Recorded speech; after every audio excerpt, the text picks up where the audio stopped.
Lanjut lagi di pembahasan contoh soal dari Dinflu. Kita lihat di sini sekarang ya di soal kali ini. Ini kalau kita lihat ada jet yang ditembakkan ke plat gitu ya. Nah, jadi dia ada ada fluids yang ditembakkan ke plat, terus dia tuh kayak kepecah jadi dua. Jadi ada yang ke sini, ada yang ke sini. Nah, kita lihat dari gambar sekarang. Ini diasumsikan V-nya itu konstan di sepanjang flow-nya. Jadi di sini ada ditembakkan ini ada fluids gitu, terus dia nabrak si platnya, terus dia kepecah jadi dua tapi kecepatannya itu tetap konstan. Nah, sekarang kita tentuin ini dulu, CV-nya ya. Jadi di sini kita bisa tentuin CV-nya. Kita bisa ambil ini aja CV-nya ya. Misalkan kita ambil yang ini aja nih. Nah, lihat kalau kita ambil CV yang kayak gini, kita lihat dia fluxnya ada berapa? Ada 1, 2, 3 ya di sini. Terus di sini kita lihat ini di soal udah diketahui bahwa debitnya yang di outlet yang kedua ini itu kan AQ. Kalau yang ketiga itu satu min alpha Q. Kalau yang tiga itu satu min alpha Q. Nah, artinya adalah ini nih sebenarnya didapatkan dari conservation of mass. Jadi kalau kita asumsikan dia incompressible, maka di sini dia keluarnya bakal kayak gini. Jadi kan kalau kalian jumlahkan ini hasilnya sama aja sama Q kan. Jadi di sini sebenarnya udah dikasih istilahnya, kita nggak usah pakai conservation of mass lagi karena di soalnya udah diketahui kayak gitu. Jadi yang debitnya yang 2 itu alpha Q, yang 3 tuh satu minus alpha Q. Nah, di soal kan di ini diketahui itu ada tangential force Ft yang di sini. Di sini ketika Ft-nya sama dengan 0, kita bisa cari alfanya seperti itu. Nah, jadi di sini ada Fn juga ya. Nah, terus kita harus cari alpha as a function of plate angle theta. Jadi di sini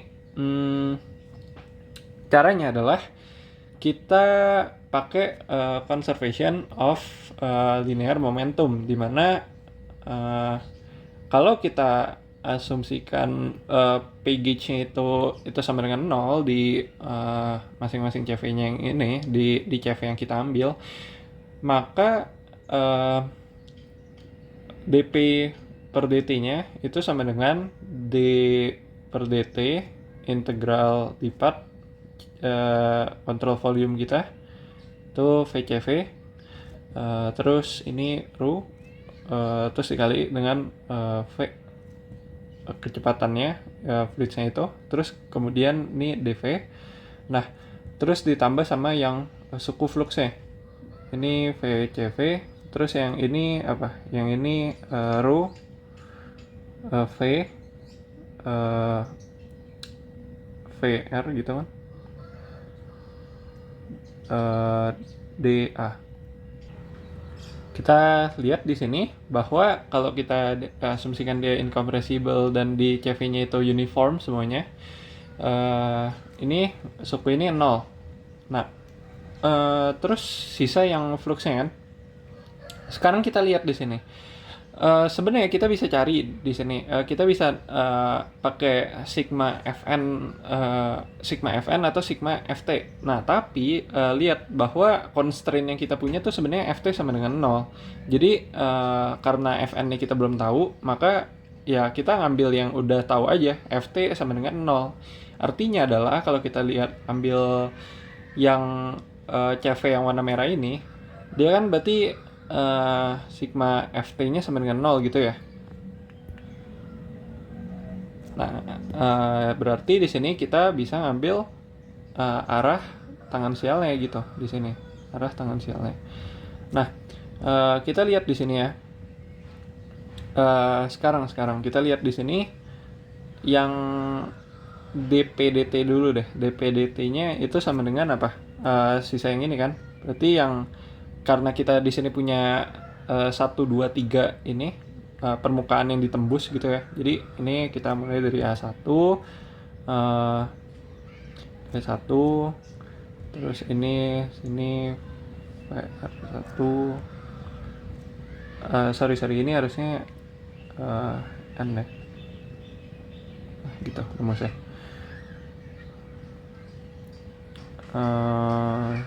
Gini lanjutin sampai yang permukaan yang ketiga ya, gitu.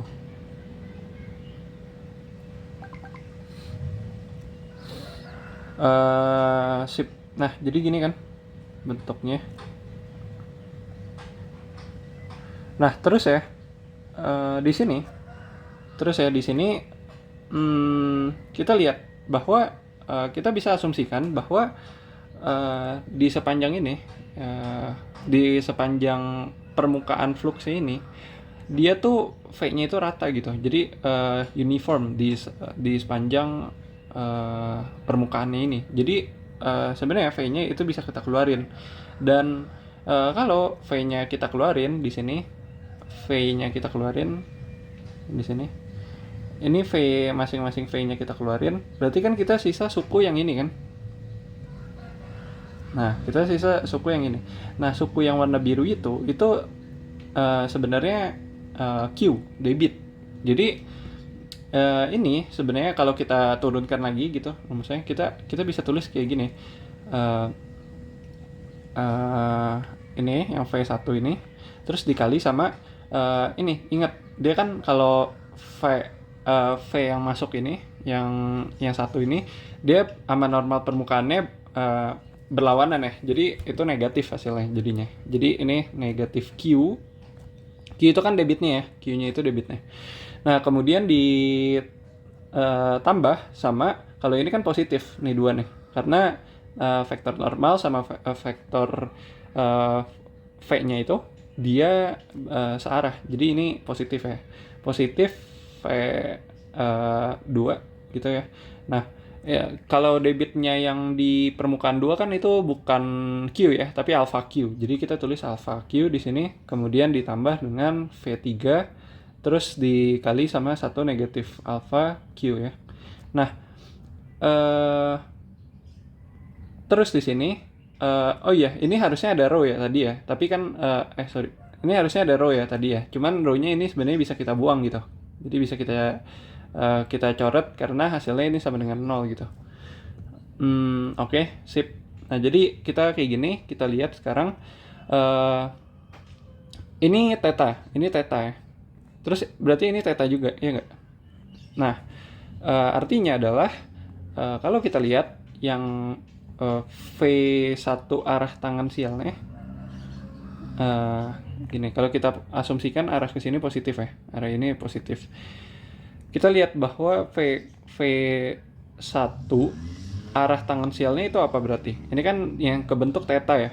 Berarti kan cos theta kan gitu. V cos theta, sorry. V cos theta karena kecepatannya itu V. Jadi V cos theta di sini. Nah, habis itu kita bisa tulis aja berarti kan sama dengan negatif arah tangan sialnya. Di sini untuk V1 kan V cos theta ya. Terus Q. Terus ditambah dengan V2. Kalau V2 itu kan kecepatannya V ya, tapi dia arahnya ke sini berarti positif kan. Sesuai dengan perjanjian tanda kita. Nah, habis itu berarti di sini V alpha Q. Kalau V3, sekarang V3 arahnya kan ke sini ya. Perjanjian positif kita arahnya ke kanan atas, positif dia ke kiri bawah. Berarti ini kan jadi negatif V gitu ya. 1 min alpha Q. Nah, berarti ini kan hasilnya sama dengan apa? V-nya ini bisa kita keluarin nih. Kita pisah. Jadi V sama Q-nya deh. Biar sekalian ya, V sama Q. So, negatif cos theta. Terus ditambah dengan di sini alpha. Kemudian di sini dikurang sama 1 min alpha gitu. Ini sama dengan 0 kan. Berarti ya ini bisa kita coret. Tadi kayak row-nya ya. Berarti ini hasilnya sama dengan apa? Sama dengan negatif cos theta ditambah 2 alfa dikurang 1 sama dengan 0. Berarti di sini ininya kita pindah ruas, terus kita bagi 2. Jadi alfa sama dengan cos theta tambah 1 per 2. Ini adalah jawabannya. Oke ya, jadi ini cukup simpel yang soal kali ini. Kita lanjut lagi ya. Oke, soal selanjutnya. Jadi di sini ada apa ya? Ada nozzle. Jadi di sini nozzle-nya itu ada diketahui bahwa D1 itu 12 inci, D2 6 inci. Kemudian di sini untuk inlet pressure-nya itu 38 pound force gitu per inch square. Nah, di sini V2 yang diketahui V2 di sini, tapi V1-nya kita belum tahu kan. Nah, terus ini untuk yang waternya itu kan apa ya? Di 20 derajat Celcius ya. Kalau kita pakai acuannya buku sebenarnya propertiesnya itu sama dengan 1,94 slug ya, slug per feet ketiga gitu. Nah, sip. Nah, jadi di sini langkah kerjanya gimana caranya? Kita tentuin kontrol volume ya, kayak biasa ya berarti ya. Tentuin kontrol volume ya.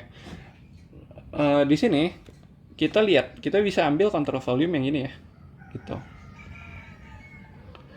Nah, ini soalnya beda sama yang sebelum-sebelumnya, karena di sini dia kalau kita misalkan kita labelin nih, ini kan 1 nih, ini 2 nih, ini 3, ini 4. Di nilai dari P2, P3, P3 itu sama dengan P4, itu sama dengan P atmosfer ya, itu kita asumsiin kayak gitu. Tapi kalau di P1 itu kita tahu dia 38 lbf per inch square. Nah, berarti di sini P gauge yang di satunya itu nggak 0, tapi di 2, 3, 4 itu 0 sebenarnya. Nah, artinya ini kan kita mau cari apa? F yang dihasilkan sama si ini kan flange bolts-nya ini. Berarti di sini kita langkahnya itu gimana? Kita kan udah tentuin CV-nya. Sekarang kita cari nih, kira-kira si fluid ini dia ngasilin apa? Dia ngasilin gayanya itu berapa gitu. Nah, jadi di sini kita lihat DP/dt itu nilainya sama dengan apa? Ya kayak biasa rumusnya, yang rumus umumnya aja. VCV rho ini D per dt dV tambah flux.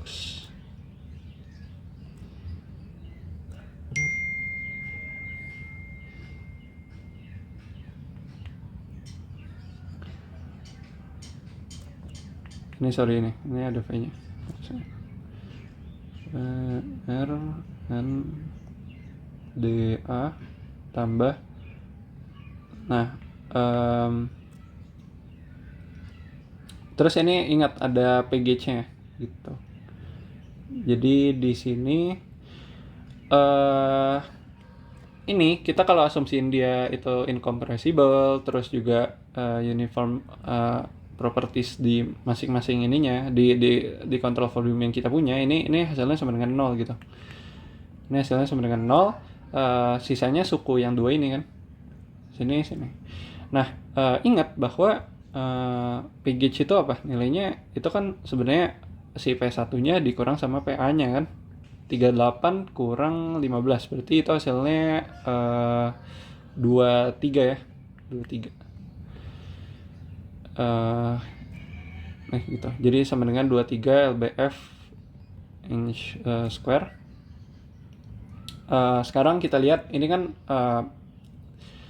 fluxnya ya. Fluxnya ini kita bisa cari kan. Untuk fluxnya Itu kita lihat ada di inlet sama outlet. Nah, tapi ini kan informasinya sebenarnya kurang. Kenapa? Karena kita cuma tahu V2 gitu, nggak tahu V1. Nah, solusinya adalah di sini kita bisa pakai conservation of mass dulu. Ya, kita bisa pakai conservation of mass. Kalau kita lihat di sini, karena kita asumsikan di steady state, M in itu sama dengan M out gitu. Ya, jadi kita bisa tulis gini kan. M in itu apa sih? M in kan integral A in-nya, terus rho kali V in, atau di sini kan udah dinamain ya. Ini ada V2, misalkan yang dimasuknya itu V1 deh. Kita namain V1 di sini. Biar lebih gampang. Itu dA dikurang sama integral rho V2 dA A out. Jadi di sini kita lihat berarti kan kalau kita asumsikan bahwa distribusinya sepanjang di permukaan itu uniform, maka di sini kita bisa tulis apa? Ini gampangnya row-nya bisa kita coret gitu kan. Terus jadi kita bisa tulis V1 yang in atau A1 gitu kan. Karena dia masuknya di permukaan yang satu, kita namain A1 aja, dikurang sama V2 A2 gitu. Nah, ini hasilnya sama dengan 0. Sekarang kita lihat, berarti V1 itu sama dengan V2 A2 per A1. Ini sama dengan V2 Pi per 4 D2 dikuadratkan per Pi per 4 D1 dikuadratkan. Coret-coret V2 D2 per D1 dikuadratkan gini ya. Nah, berarti V1-nya itu berapa? V1-nya itu sama dengan V2 yaitu 56 feet per second kan di sini. Jadi 56 dikali sama D2, D2-nya itu 12, D2-nya 6, itu di situ 6 per D1 12 dikuadratkan. Berarti 56 dibagi 4 ya, hasilnya itu 14 berarti kan. 14 satuannya itu feet per second di sini. Oke. Nah, kita kembali lagi lah ke sini ya. Kita kembali lagi ke sini berarti. Persamaan conservation of linear momentum yang kita udah tulis di awal sebenarnya. Di sini ya. Conservation of linear momentum ini kan 0 suku yang ini, sisa ini sama ini. Oke, nah kita lihat di sini dia cuma ada flux yang dilewatin kan 1 sama 2 doang ya. Jadi integral A1 terus itu di sini rho V1 gitu ya. Nah, tapi kan di sini sebenarnya kasusnya itu keadaan bodinya itu diam ya. Jadi kecepatan relatifnya itu sebenarnya sama aja, V1 juga gitu. Nah, dikali sama ini, jangan lupa normalnya ya. Itu dA terus ditambah sama integral A2 V2 N terus ditambah sama ini, jangan lupa ada yang gauge ini. Oke. Nah, berarti ini kan permukaannya yang ini ya. Nah, terus kan kalau kita lihat dia bentuknya gini kan, tekanannya gini kan. Kalau kita lihat gambarnya gitu, tekanannya kayak gitu. Oke, kita lanjut. Berarti di sini dia akan menyebabkan sebenarnya force-nya ke ini, ke arah sini ya gitu, ke arah sini, ke arah kanan gitu. Kita bisa misalkan di sini kan, karena kalau kita kaliin ini hasilnya negatif ya, ini positif. Nah, kita ini bisa misalkan aja arahnya, berarti kalau misalkan kayak gitu, ini negatif ini positif, kita kita asumsinya aja langsung ini positif arahnya ke kiri. Jadi di perhitungan skalar kita nanti langsung nggak berantakan gitu lah, nggak usah dipikirin positif minusnya lagi gitu. Nah jadi di sini arah ke kiri itu positif ya, kan dia arah gayanya itu ke kanan bakalan. Nah artinya kita tulis ini dikurang ya gitu. Jadi gauge-nya itu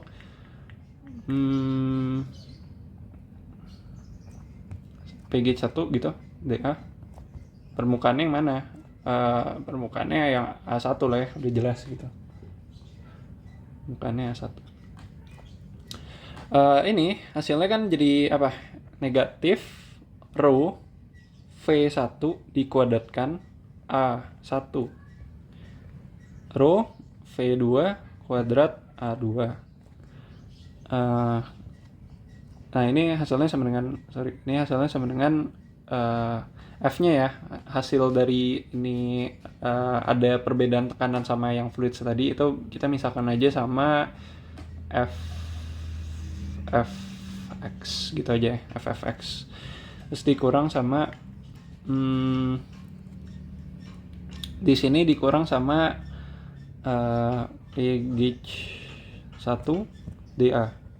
dA sorry, jadi ini A kan kita integralnya A1. Nah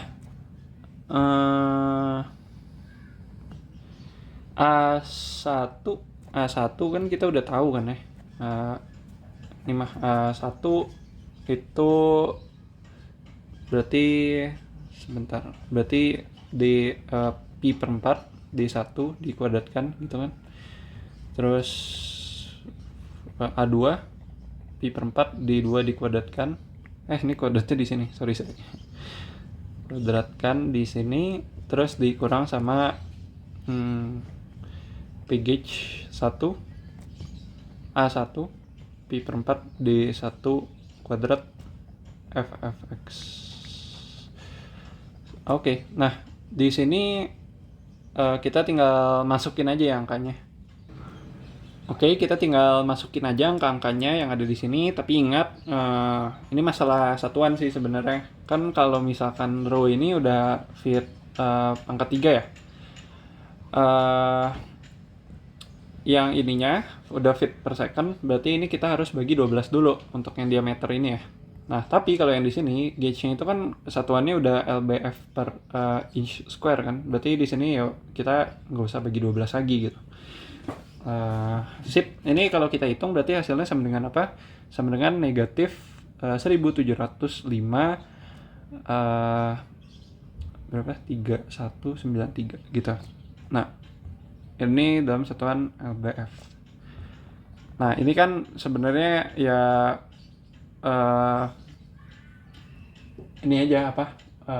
Perjanjian tanda aja sih sebenarnya. Kan kalau kita dapat negatif di sini artinya tadi kan positif kita ke sini ya. Artinya dia bakal kasih gaya ke arah kanan gitu, ke arah kanan. Jadi kalau kita gambar gini, kita gambar FBD-nya ya misalkan ya, dari kontrol volume kita. Nah intinya dia ini si FFF ini arahnya ke sini.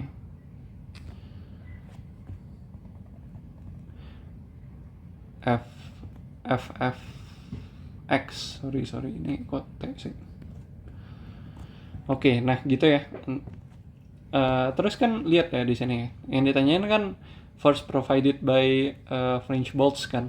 Nah berarti di sini ya kita nggak usah bagi dua sebenarnya. Jadi French bolts, jadi apa istilahnya jamak gitu, jamak. Jadi kita misalkan aja itu ya yang ditahan sama dia itu F bolts, FB aja ya, FB gitu, FB. Nah FB ini kalau kita tinjau kesetimbangannya kan sigma Fx sama dengan 0, maka FB itu nilainya sama dengan X tapi arahnya ke kanan aja gitu kan. Kalau besarnya kita tinggal ambil aja gitu. Tinggal besarnya kita ambil yaitu 1705, ini berarti negatifnya.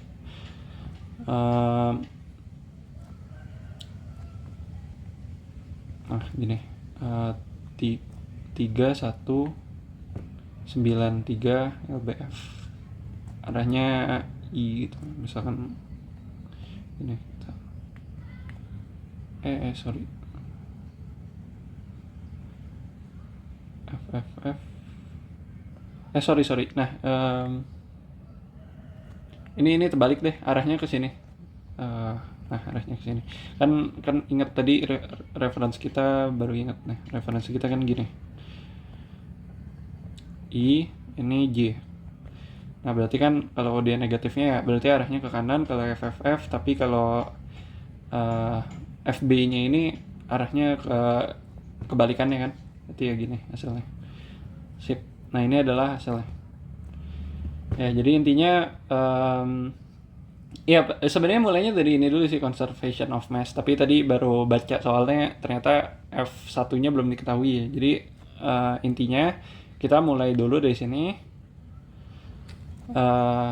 Habis itu dapat F1-nya.